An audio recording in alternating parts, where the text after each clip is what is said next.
Before every concert, James Brown did something strange with his shoes that nobody understood. When a homeless veteran saw it happening backstage, he broke down crying. What he said next revealed a secret James had kept for 20 years. It was February 9th, 1974, at the Chicago Amphitheater. James Brown was preparing for what would be one of the most emotional nights of his career, though he had no idea when he arrived at the venue that evening. James was 40 years old, and at the height of his fame. He'd just released The Payback, which would become one of his biggest hits. His concerts were selling out across America, and that night in Chicago, 11,000 fans were waiting to see the Godfather of Soul perform. But backstage, James was doing something he'd done before every single concert for the past 20 years, something his band members had seen hundreds of times but never understood, something that seemed completely bizarre to anyone who witnessed it. James would get completely dressed in his performance outfit, his perfectly pressed pants, his silk shirt, his jewelry, everything. Then, just before walking to the stage, he would take off his right shoe and place it carefully outside his dressing room door. Not both shoes, just the right one. He would perform the entire concert, wearing only his left shoe, walking barefoot on his right foot. After the show, he'd return to his dressing room, put the right shoe back on, and never mention it to anyone. His band members thought it was some kind of superstition. His managers assumed it was a comfort thing. His backup singers figured it was just another eccentricity of a genius performer. Nobody asked, and James never explained. But that night in Chicago, someone was about to discover the truth. The story actually began 20 years earlier, in 1954, when James Brown was just starting his career.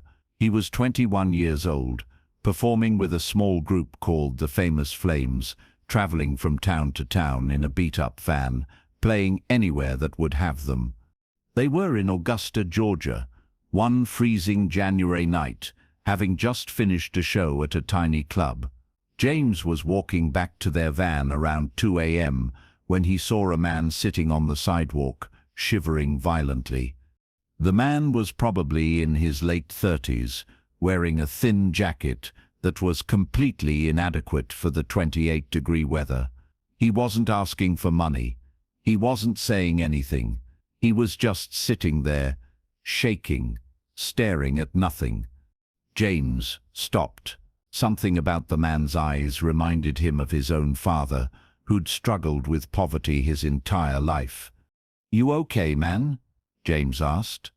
The man looked up, and James saw something that hit him hard. The man was wearing shoes, but they were completely destroyed. The soles had holes in them so large that his bare feet were touching the frozen concrete. His toes were purple from the cold. "I'm fine," the man said quietly. "You go on." James looked down at his own feet. He was wearing a new pair of shoes, the nicest shoes he'd ever owned.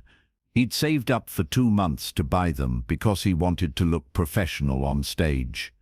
Without thinking about it, James sat down on the curb, took off his right shoe, and handed it to the man. "Here," James said. "Take it." The man stared at the shoe like it was a foreign object. "I can't take your shoe. You'll be walking with one shoe. Better than you walking with no soles," James replied. "Take it." "But it's just one shoe," the man protested. "One shoe is better than no shoes," James said firmly.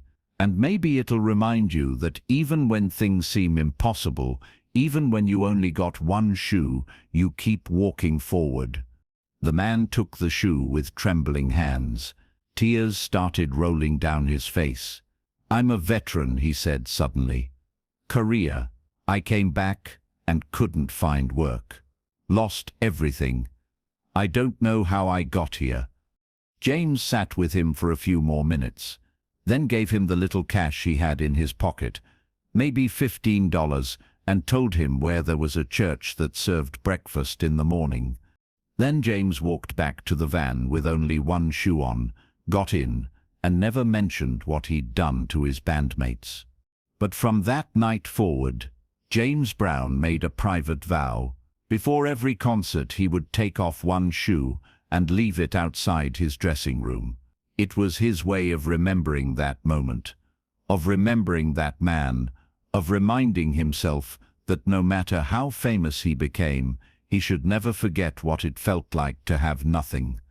And for 20 years, he kept that ritual.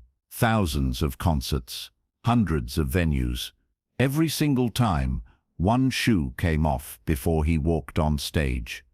Nobody knew why, until that night in February 1974 in Chicago. Marcus Rodriguez was working security at the Chicago Amphitheater that night.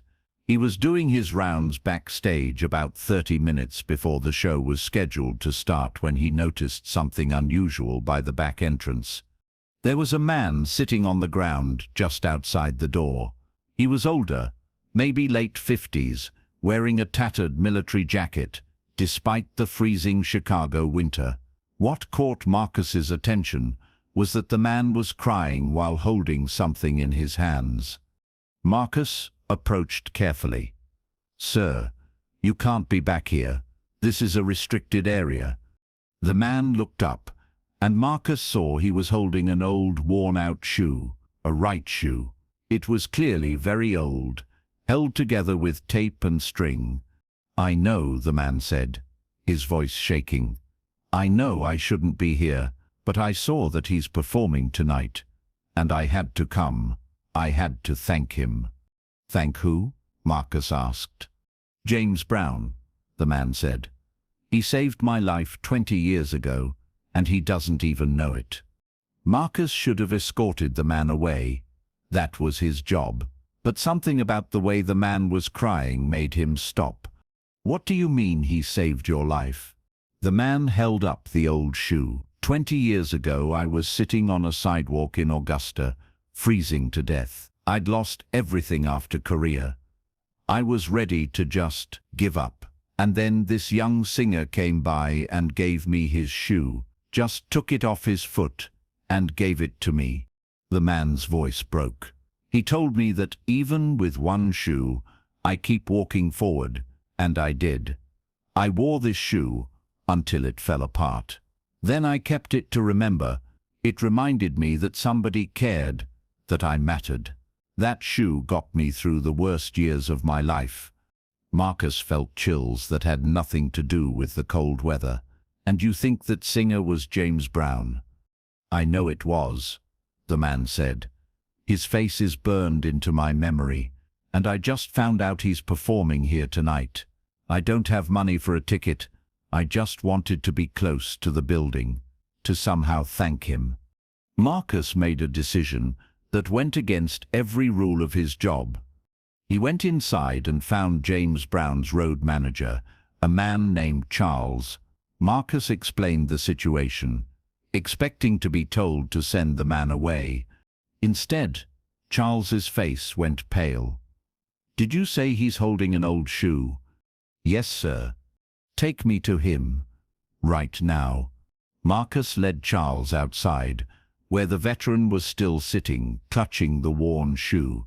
Charles knelt down beside him. "Sir, what's your name?"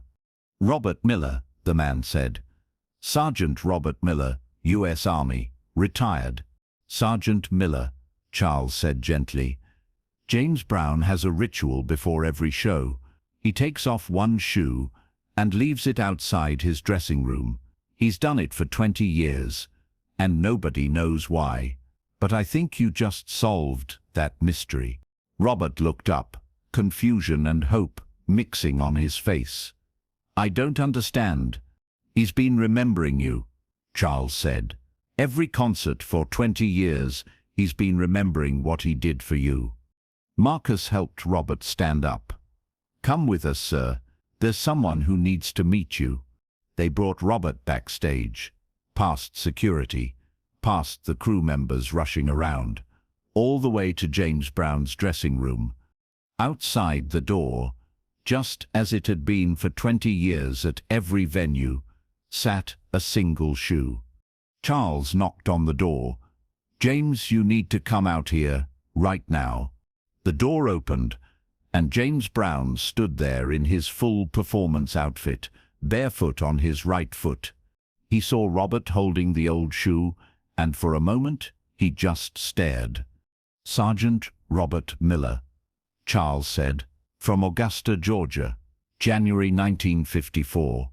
James's face went through a series of emotions: confusion, recognition, disbelief, and then overwhelming emotion.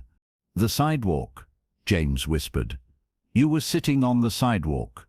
Robert nodded, tears streaming down his face. "You gave me your shoe. You told me to keep walking forward."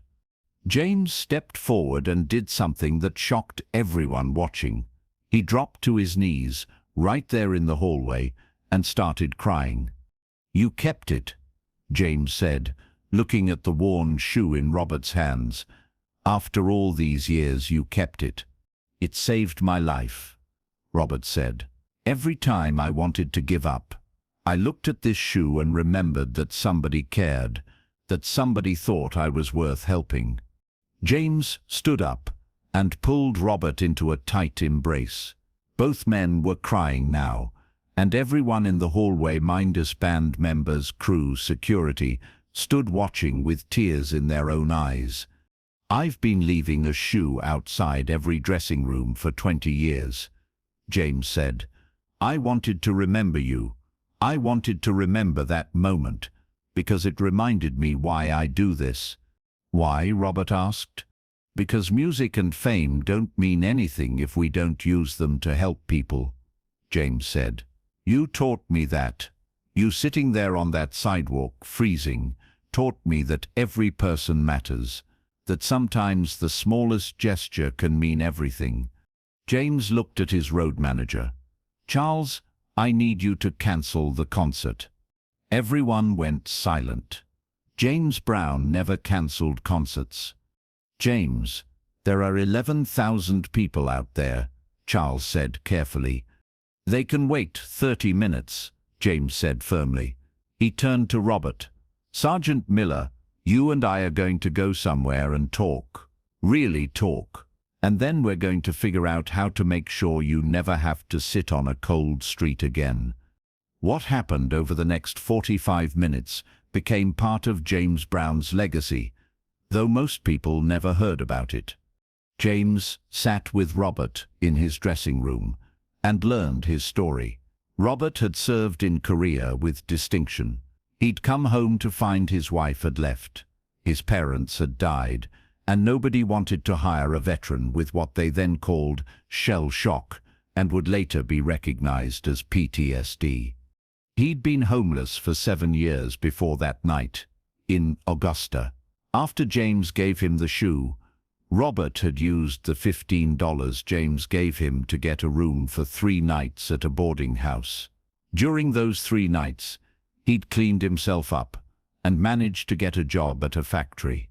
He'd worked at that factory for 15 years, slowly rebuilding his life. But when the factory closed in 1971, Robert had spiraled again. Now, 3 years later, he was back on the streets, back to having nothing. Except he still had that shoe. The shoe that reminded him that he mattered. James listened to all of this, and then he made some phone calls. By the time he walked on stage that night, 45 minutes late, but nobody complained, he had accomplished something remarkable. He'd arranged for Robert to have an apartment, paid for 6 months in advance. He'd set up a job interview for Robert at a recording studio owned by one of James's friends. He'd gotten Robert connected with a veterans support group, and he'd given Robert a standing invitation to any James Brown concert, anywhere, anytime. But before he walked on stage, James did something else. He put on both of his shoes. "The ritual is over," James told Charles. I don't need to remember anymore, because now I get to help him directly. The concert that night was electric. James performed with an energy and emotion that his band said was unlike anything they'd seen before.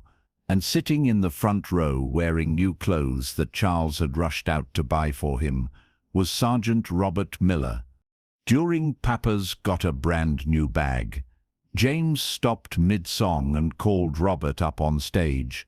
"This man," James told the crowd, pointing to Robert, "taught me something 20 years ago that I never forgot. He taught me that every person, every single person deserves dignity and hope. And tonight, I want all of you to give him what he deserves." The crowd gave Robert a standing ovation that lasted 3 minutes. Robert stood there crying, overwhelmed by the love from 11,000 strangers. After that night, Robert's life transformed. He got the job at the recording studio. He kept his apartment. He started working with other veterans, helping them navigate the system that had failed him. But he and James became something more. They became friends, real friends. Robert attended dozens of James's concerts over the years, and James would always point him out in the crowd. James never went back to leaving his shoe outside the dressing room, but he started something else. Before every concert, he would donate a pair of shoes to a homeless shelter in whatever city he was performing in. He did this quietly, without publicity, for the rest of his life. When James Brown died in 2006, Robert Miller spoke at his funeral. He was 88 years old then, and he brought that old shoe with him. "This shoe," Robert told the mourners, "represents what James Brown really was. Not the fame, not the hits, not the celebrity. This shoe represents a young man who saw another human being suffering and did something about it, who remembered that moment for 20 years, who changed his entire ritual the day he learned he'd made a difference." Robert died 3 years later. In 2009, in his will, he left that old shoe to the James Brown Museum in Augusta, Georgia. It sits there today in a special display case with a plaque that reads, "The shoe that taught the Godfather of Soul why he was here." The story of James Brown and Robert Miller reminds us of something crucial.